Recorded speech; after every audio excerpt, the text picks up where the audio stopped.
Hello again, folks. This video is it's not like my usual videos. It's just some bits and pieces that I would normally throw away. When I'm doing my videos, I do take quite a bit of film. I jabber on a lot, I know that. I am always jabbering on because I'm very keen on scrimping. I hate waste. And when I'm doing the videos, I often go off the beaten track and discuss something like a tin of bolts that I've scrounged from somewhere, and I think, well, most people aren't interested in that. So when I come to actually do the final edit, I cut all that out, and most of the time I just bin it. There's no point keeping it. Over the last few films, there are a few bits and pieces where I pontificated about various subjects, and I've kept them just in case anybody's interested. So what I thought I'd do is make up a little video of a few bits and pieces where I've been jabbering on about something or other. They're in no particular order, and most of it is probably nonsense anyway, but just in case anybody might be interested, it's mostly me just jabbering on and pontificating about various things that don't really matter. I've got one or two other videos in mind when I get the time to do it, and I've got plenty of time at the moment, I can tell you, and there's not much more to say except we'll get on with watching the clips. As I say, I'm sorry if you find them boring, but if you do, just turn off. There's plenty more stuff on YouTube without wasting your time watching my rubbish. I shouldn't say that, should I really? No, I'll cancel that bit, I'll start again. Now where was I? I've forgotten what I was on about now. I'll have to start again, I think. Can I say once again, many thanks to everybody that watches my videos. It's amazing the number of people that do watch them and where they come from all over the world. It's incredible. I really do appreciate that, because I didn't think anybody would be interested. And thanks too for all the people who've subscribed. I've got sort of 1,400 subscribers, which I know in the grand scheme of things is not many compared to what some people have got on YouTube, but I think it's good, and I'm really pleased that I've got that amount. And also, can I say thanks very much to everybody who leaves comments, because it is nice to read comments and it shows that people are actually watching them. And I've had some really nice comments, and thanks very much for that. I do appreciate it. Anyway, let's get on with the clips now. Right, this is take 3, and Paddy's here, and now he's going again. I've forgotten what I was going to say again now. Oh, blimey. Hello again, folks. This video, oh Paddy, this video is mostly, I'll start that again because the dog, he gets excited sometimes. Right, I'll start again. What was I going to say? I've forgotten what I was going to say now. Oh God, I start laughing. Right folks, don't worry, this video isn't just about me jabbering away. I'll do that bit again. Don't worry folks, this video isn't just about me jabbering away, although I will be doing a bit of jabbering. It's mostly a video of a few of the clips that I've left out of my films. I've got my lovely dog Paddy getting in the way here. Oh, sorry about that folks. When I do my filming, I do jabber on and pontificate about things. I cut it down, then I go through it a second time and I edit even more out to get it down to a reasonable size. And it's difficult to know what to leave in and what to take out. So I'm jabbering again, you see. I'm pontificating. All right, Paddy. Paddy doesn't usually appear like this. You're on camera, Paddy.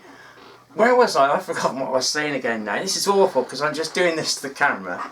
Anyway, what I was going to say was, a few of the last videos I've made, there are a few clips in it I saved in case they would be of interest for odds and ends. So I thought what I'd do, I'd make this little video up, and it's basically a few clips that didn't make the final edit. Paddy, you're spoiling my video. Anyway, I'd just like to take the opportunity, before I disappear, because I will do shortly, sorry about this, just to show how I recycle things. Practically everything I've used on this trailer at the moment and in the past is recycled. For example, I don't know if you can see very well, these little washers behind the screws here, that's what they are. I'll show you in my hand. Believe it or not, I had hundreds of these. They got a serrated edge, and what they're from you'll never guess, but I'll tell you. It's a shredding machine, a paper shredder. I had an old paper shredder, it packed up, and being a scrimper, I'm never throwing away without taking it apart, so it was any useful in it. And there was a hex rod with hundreds and hundreds of these little serrated cutters on it. They're not sharp, they've just got little sort of teeth on them. But I thought, they're ideal washers, and I collect every single one. And I've used nearly all of them, I've only got a few left now. But they're ideal for putting behind the screws, because they got a small centre hole, look, and you can use them either way around. And I've used nearly all of them rather than waste them. Much better than throwing it in the bin. This piece of angle here, this is Dexion. That came off old shop fittings, shelving racks, so that's recycled. I've got quite a bit of that in stock. Even the hinges that I'm using, these are recycled off old doors and things. I never buy new. Nothing on here has been bought new. Even the timber, all the timber before and what I've just put on there is recycled. It's either recycled, cut from other stuff, or it's what I've got out of a skip. This was actually offcuts that was thrown away. And the metal here, this new piece of metal that I made here to rest the trailer on, that was rotted away, I mentioned earlier, that's actually an old fitting out of our shop that we scrapped the fitting, and I thought that's some useful box section metal. Brought it home, and it's been stuck there for many years, and it was ideal for this job when the things broke the other couple of 3 years ago, when the metal rusted away, and I replaced it with this box section. But every single thing I've used is recycled. I don't think I've spent any money at all. Even this piece here, this is a bit of sort of, I don't know what you call it, it's sort of box section alloy to protect the edges of the wood. Believe it or not, that's off an old clothesline, a rotary clothesline that we threw away, and I saved the pieces off it. These were the arms, and I kept them, and it's proved to be useful, you see. I find that if ever I sort things out and throw something away, I always find a need for it later on, so the motto is don't throw it away.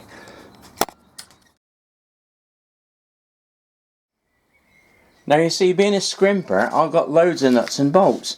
This is a tray of medium-sized bolts, and that's small nuts. They're all marked up, obviously, so you can find them. It's no good keeping stuff, it's all chucked together and you can never find it.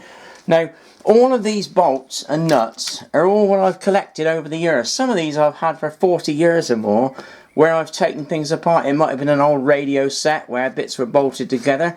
There's probably bolts out of washing machines, vacuum cleaners, all sorts. I even recognise some of them. I mean, that bolt there, for example, not this very interesting to the people watching, but I'm going to mention it anyway. That bolt there, for example, is out of a Hoover 1334 Junior vacuum cleaner, and it's the bolt that holds the back of the motor together. I actually recognise it, and I remember where they come from, and that's the same bolt for the front of the motor, where it's shorter. They had a long one in the back. I don't know why I'm telling you this, it's all nonsense really, but I'm just explaining that's where they came from. So what I've done, I've sorted about amongst them all, and I found a section of bolts here. I'm not sure what thread they are, they could be BA or anything, and I've sorted in the nuts box and found the nuts to fit it. They might be slightly different, they're countersink and that, but they'll do the job. They're not too fat and they're not too thin, so I think those will do fine. I've got enough nuts for it. Where the problem lies is in the washers, because they need washers behind them. Now, with washers I've got a similar system. I've got bins of various washers. These are my selection here. Again, it's not very interesting probably, but I'm going to show you anyway.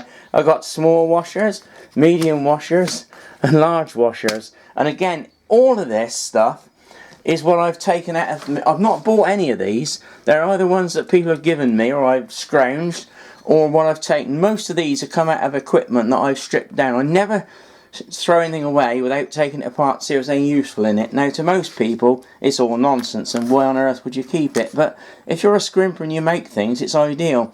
Now, why I'm talking about all this is, I've got to find some washers to fit these bolts, because the holes they're going through are quite large on the Dexion, so I'll need washers to stop them putting through. And ordinary washers are very tricky, because, for example, this one here, that hole there is rather large really. I've got a countersink head there. It'll do, I suppose, at a pinch, but I really like a larger washer with a smaller hole in it, which is where these little things that I mentioned, if you remember earlier in the video, I showed you these out of a shredding machine, a paper shredder that I collected, because they happen to be ideal for these bolts. If you look at the fitting, I can't pick them up, that's the trouble.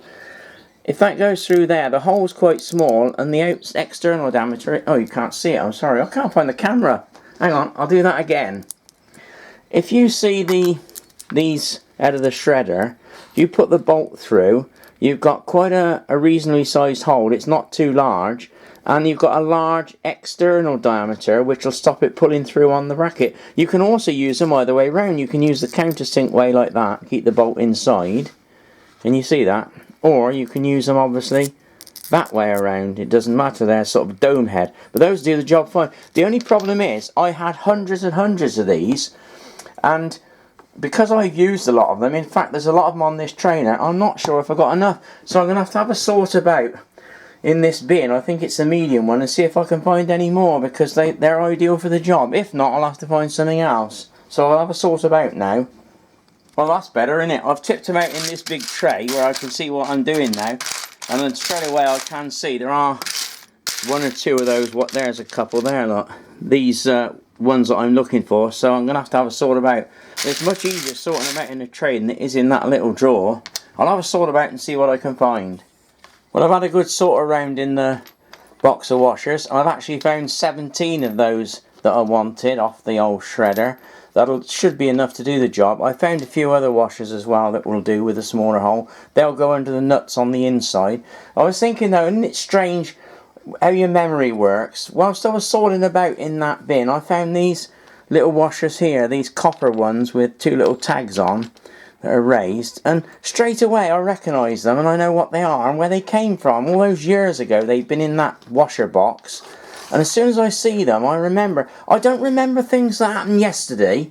I got the stairs for something, and when I get there I forget what I've gone up there for and have to go retrace my steps. But straight away I know that these are out of an old Hoover Keymatic, the water pump. They were behind the impeller in the pump, and I know that because they got two tags on, whereas the twin tub ones only had one tag on. It's strange how I remember that. And then again, looking at these here, these rather washers with a large hole in the centre, I know definitely that they're from a Russell Hobbs K2 kettle. They're what went behind the element, held the element into the body. And it's strange how your brain works. And this washer here with the D section hole in it, I've got lots of those in the thing, and I happen to remember that it was a special switching bank I had, an old-fashioned thing with lots of micro switches on that you could set up, and I built it to sequence some lights in our shop window display. And when I scrapped it, I took it apart and took all these washers out, and there were hundreds of them in it. But I remember that, and I also remember this one here, which is out of an old Hoover single tub washing machine, and that was one of the special washers that went on top of the wringer. They had some rubber bushes which were pressed down to hold the two rollers together, but it had to be pliable, and they used these on the outside of the rubber washers, and if you see they're radiused out. But isn't it stupid how I can remember things like that from donkey's years ago, but I can't remember things that happened a couple of days ago? It's really strange. Anyway, sorry to go on about that, but it just fascinates me sometimes. I got the helpmate Paddy with me here today, giving me a hand, or should I say getting in the way, as usual. Hope he doesn't knock the camera over this time. Just shows you how things have progressed. Look at this massive tripod of mine, and right on the top I've got this tiny little cross-tour action camera that I bought recently that I'm using in my filming. It's just a tiny thing, and it's a massively built tripod, really well built. I bought this sort of 35 years ago at least, when I was doing a lot of cine photography, to hold my cine camera, because at the time the cine cameras were quite large, and the one I had was a Bolex. It was very large, and I had this tripod for that particular camera, and I'm using it now with my little tiny action camera, which is quite ridiculous really. It's a massive construction tripod with a little tiny thing on the top, but it serves the job, I suppose.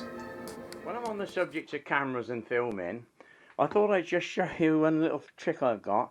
A few weeks ago I bought this little backup power pack from B&M stores. It was only £6.95, and I got it really for the mobile phone and perhaps for the little action camera and other devices. It'll pair the tablet and that. But I found it's brilliant because I can use it on my Panasonic video camera as well.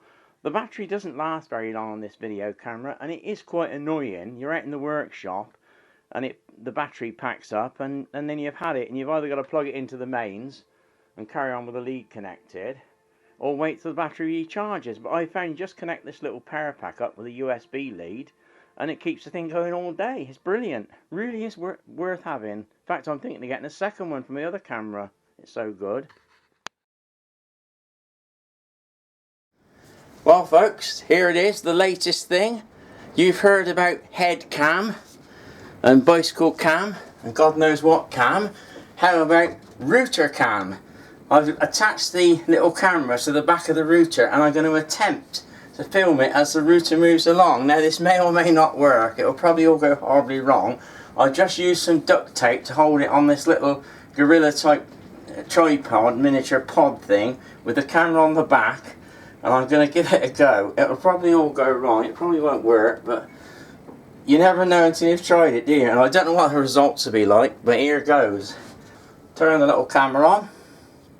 It's upside down, isn't it? I think it's working. Yeah, it's working, folks. Here goes. Realtor Cam. You saw it here first.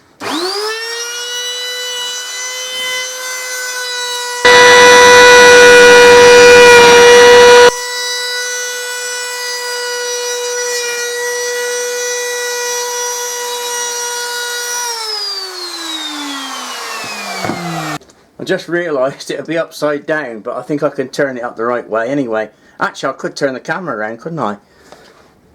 Let's try it. Right, here we go. Do the other side.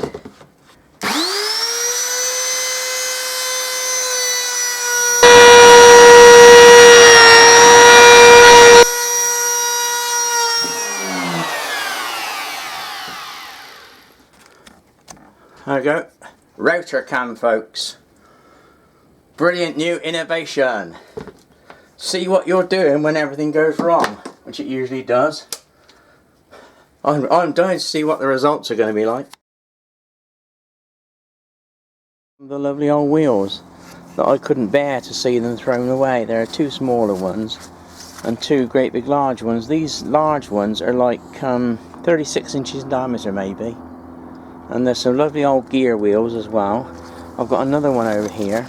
There's one there, and I've just chucked them about the garden because I just like them. I think they're really heavy. I can't lift them on my own. I can only roll them.